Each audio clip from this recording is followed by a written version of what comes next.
रोजाना दिलचस्प वीडियोस के लिए हमारे चैनल को सब्सक्राइब करिए और घंटी के निशान पर क्लिक करिए ताकि आपको हर वीडियो सबसे पहले मिल सके।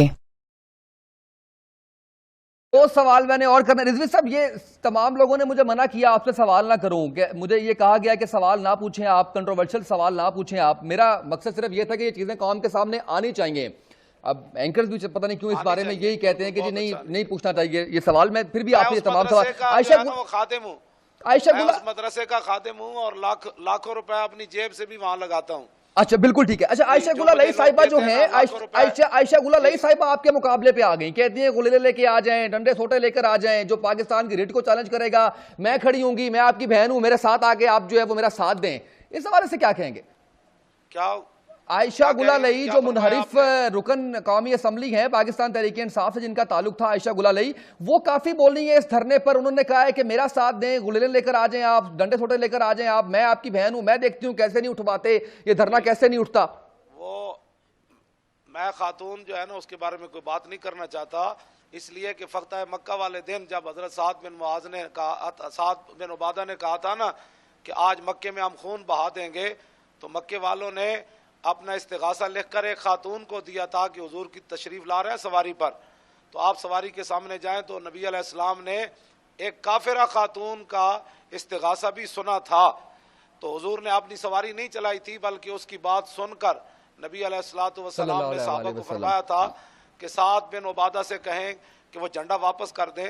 मैं औरतों के बारे में कोई बात नहीं करना चाहता, अल्लाह उसको हिदायत अता फरमाए। उसके बारे में जो कुछ अखबारात में आया है, एक मुसलमान ज़ादी जो है वो ऐसे हरकतें नहीं कर सकती, ना ऐसे बयान से सकती है, अल्लाह उसको हिदायत अता फरमाए। आशा नाम रखा हुआ है, या अपना नाम बदले या अपना किरदार बदले। अच्छा रिजवी साहब, एक आखिरी सवाल आपसे, हिम्मत करके सवाल नहीं मैं कर रहा, मैं थोड़ी सी तनकीद कर रहा हूं। मेरी तशनीकी थी ये सवालात आपसे करने की, वो खत्म हुई। आपके मकसद के ऊपर तो कोई दूसरी राय नहीं है कि आप एक अच्छे मकसद के लिए निकले हुए हैं। रिजवी साहब, अगर गाली ना दी जाए तो ज्यादा बेहतर नहीं होगा? क्योंकि तेरी पैन दी सिरी ये वाला फिक्रा जो है वो सोशल मीडिया पे इतना वायरल हो चुका है आपके नाम को लेकर कि आप जो है वो बात दे बात गाली देते हैं। इसके ऊपर कोई मेरी रहनुमाई फरमा दें। नहीं जी, आप मेरी सारी तकरीरें मौजूद हैं जी, अगर कहीं हुई भी है बात तो वो मैंने अपने बाप की हिफाजत के लिए बात नहीं की है। मैं इस पर आपके टीवी पर कभी आप मुझे बुलाएं जी, तो मैं आपको कम अज कम कोई 50-60 के करीब हवाले दे दूंगा कि जब हुजूर की इज्जत पर बात आई है तो फिर सहाबा ने किस अंदाज में गुफ्तगू की है। ये बहुत सारी चीजें हमारे पास अमानत है उलमा के पास, हम कौम के सामने नहीं लाना चाहते। अगर कोई चाहता है तो हम इंशाअल्लाह ये बात बैठकर बता देंगे।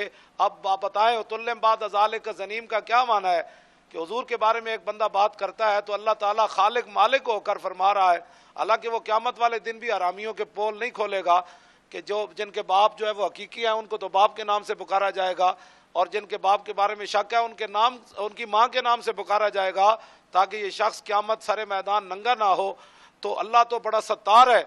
लेकिन वलीद बिन मुगीरा के बारे में अल्लाह ने फरमाया मेरे हबीब, इसने आपके बारे में वो लफ्ज़ मैं लाना नहीं चाहता, कुरान में तो मौजूद है, उसने हुजूर को मजनू कहा तो अल्लाह ताला ने उसके 10 ऐब बयान किए, फरमाया मेरे हबीब ये तो हरामी है, अपने बाप का ही नहीं है। अब बताएं इस पर आप क्या बात करेंगे? वो खालिक और मालिक होकर क्या फरमा रहा है और कुरान मजीद में फरमा रहा है। ठीक है रिजवी साहब, दिलो जान से आपके साथ हैं, आप जिस मकसद के लिए अल्लाह आपको कामयाब करे। आपके कीमती वक्त का बहुत शुक्रिया, हर तरह की हमारी सपोर्ट आपके साथ है, बहुत शुक्रिया। खादिम हुसैन रिजवी साहब हमारे साथ तहरीक लब्बैक